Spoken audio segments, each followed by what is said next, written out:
Welcome to this Zentangle Quickie. My name is Heather Hartwick Gladden. I'm a Certified Zentangle Teacher. And today we're going to take a look at the border tangle A-dalfa from CZT Bunny Wright. This this is a neat border tangle. I've seen it a lot, and I just haven't had a chance to try it. It reminds me of something that I like to do with the Tangle Flux when I'm putting it like in a thin area. But this is just rather neat. It's a little bit different and than that, so it's rather cool. So what I'm going to do is I'm just going to make the border kind of across across the center, like so. I'm going to start making up words in a minute too, apparently. Or just making fun of myself, one or the other. All right. Then the next step is kind of like the flux shape. And which direction do I want to start this on? I don't know. I'm just going to start it at one direction because it doesn't really matter. So I'm just going to start here at this end. And the flux, this would be more of Rick's flux. I'm just going to do and then talk about it. It's kind of like a teardrop, kind of like a thought bubble, um, kind of like the top of a really fat exclamation mark, um, or and I'm thinking Maria had called it a tethered orb. But I'm pretty sure it was this shape because if you think of it as an orb, but you're tethering it here, so it's we're attaching it here and then we're spreading out, coming back in to that one point, whichever way you want to think about it. Uh, it's all good. I like to share different ways because everybody thinks differently, visualizes things differently. We're all different, so something will stick. That's my teaching style when I teach music lessons too. It's kind of funny.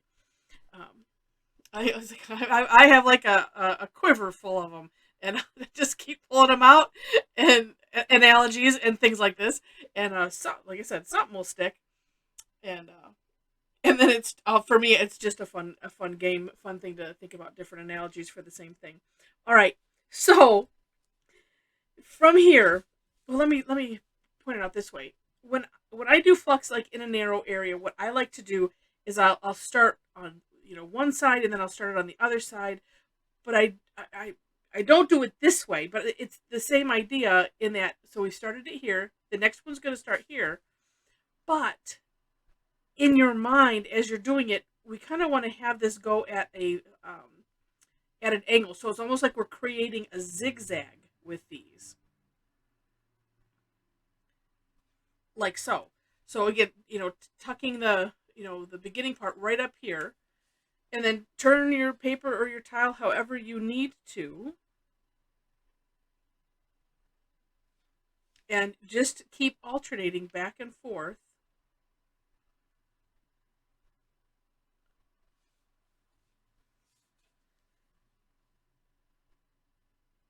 And I think that's some of what attracted me to this tangle. Like, oh, that looks like it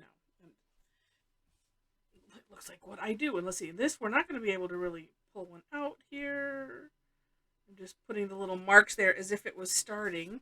And then on this side, I usually have trouble on this side. So if I was starting one here, it'd probably come up like around here and curve around. This is, if you're doing it on a little portion like this, I like to make it, as if it continues, but it's not. And that's just my little fun game. Okay, next step is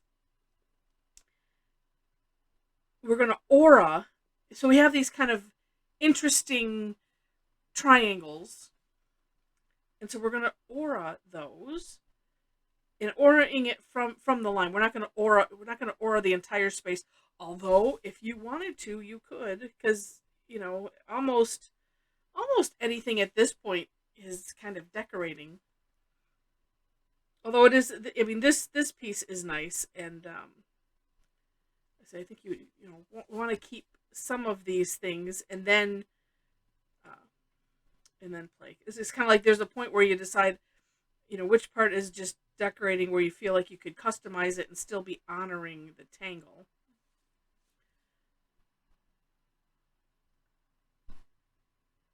And fun when you're auraing this to get the contour. So, this has a little bit of an S shape, so try to do that as well in the aura. And if you are new to Zentangle, an aura, as you can see, it's just like an outline.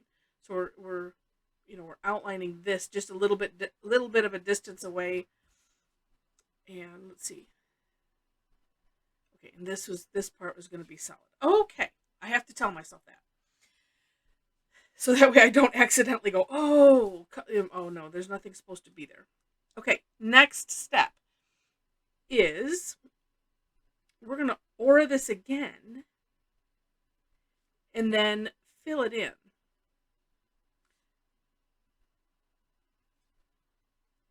And this is where, you could, on her step out, she has filling it in.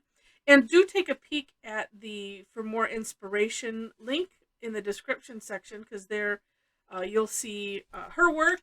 And on her step outs, there are some suggestions that she has for decorating or embellishing, whichever term you like to use.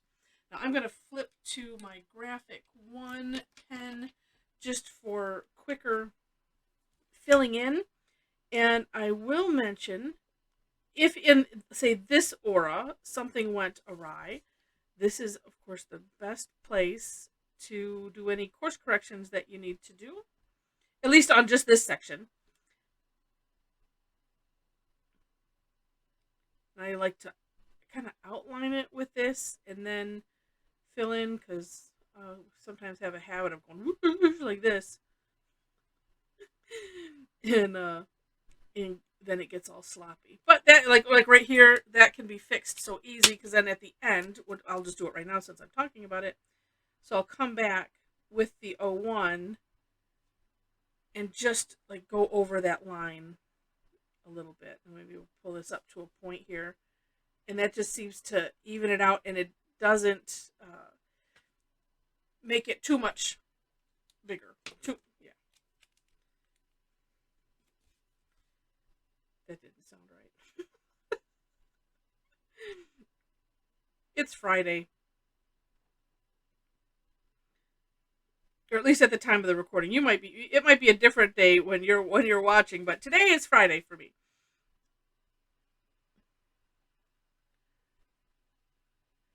All right, we'll get these little things filled in. Oh. And I would dare say, like, this section, you could put little straight lines in, you could put little orbs in, you could do whatever you want. That could look really neat. Okay. Then, and this too is sort of similar to Flux. And on my step out, I think on Bunny's too, did the decorating the inside. She has it on one box, and I did the same because kind of ran out of room a little bit. And here's how I did this. I started off by putting an orb towards the top, of the fatter part of these. And then it's almost like an aura. But then we're going to aura that orb. And then come back to the center. And then fill it in. Now, this too, you don't have to fill this in. I think it looks kind of neat. But you don't have to fill this in at all. I know that was one of the... look at that. That was one of the things that she had on hers was just leaving it hollow, which is kind of a neat idea. Oh, you know what? Ooh, let's do this after I neaten this up. It's going to make me crazy. I'll just do the one side at a time.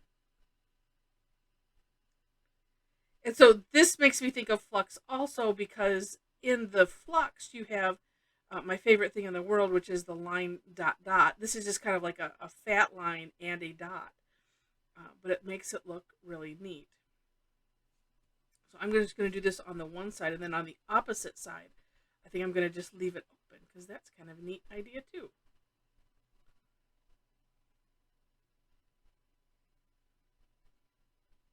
The thing I like about this, as I do these last two little bits, is it offers nice contrast. So when I'm tangling, one of the things that I like to do is when I'm thinking about, well, what tangle do I want to add in next? Sometimes, like the amount of contrast, that's the best word, I think about. And let's see, if I'm doing this here, okay, we would have maybe a little bit of that, and then let's do there. Yeah, is the contrast, because you have some tangles that are very airy, so they're real, like say just lines. So it's mostly whatever your tile color is, and then like this is kind of I like half and half. It has a lot of contrast, and I just think it's neat to have some of each in a tangle, you know, in an overall work, because it just, I don't know, it just does something. But that looks kind of neat, having one side open and one side not. Now, if you want to do some shading, classic way, because you know, this being a border, but we'll do it. We'll do this. You could always just do shading on the individual components in the tangle.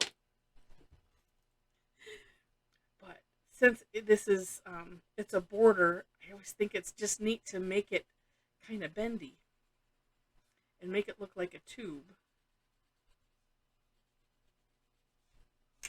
And that did it. You know what? It just never. I don't know how many times I've said this recently. It just never gets old. It is so cool to just see what happens. I'm adding this a little bit more graphite because I want it to be, yeah, I want it to be a little bit more dramatic, show off that curve a little bit. And let's, yeah, it just never gets old how cool it looks after you just add a little bit of graphite in the right places, and it went from flat to looking like a tube. Now, an additional thing that you could do if you wanted to is you can, with a say a chalk pencil, you could go right across the top of it, you know, and sometimes maybe let it dry a little bit because it kind of smears and you're going over the black, but it kind of creates that extra shine if you wanted to do that. But I still think that's the coolest thing since sliced bread, just by adding that graphite in the right places and shading it nicely and having that nice gradient. Just amazing. So if you enjoyed this video, would love to have a like. Feel free to share it. If you have not subscribed to the channel, would love to have you be a subscriber. Of course, that is free to the YouTube channel, and then you get alerted. Well, if you want to, there are settings, of course. Then you get alerted to when I post new videos, and then you can enjoy in the fun. Feel free to comment. I do try to answer those, or at least send a smiley or something back. I appreciate those as well. And in the description section, again, links to step outs, links to ways to connect with me if you wish to. I do online classes every week and would love to have you join us sometime. All right, so with that, thanks so much for watching, and I wish you happy tangling.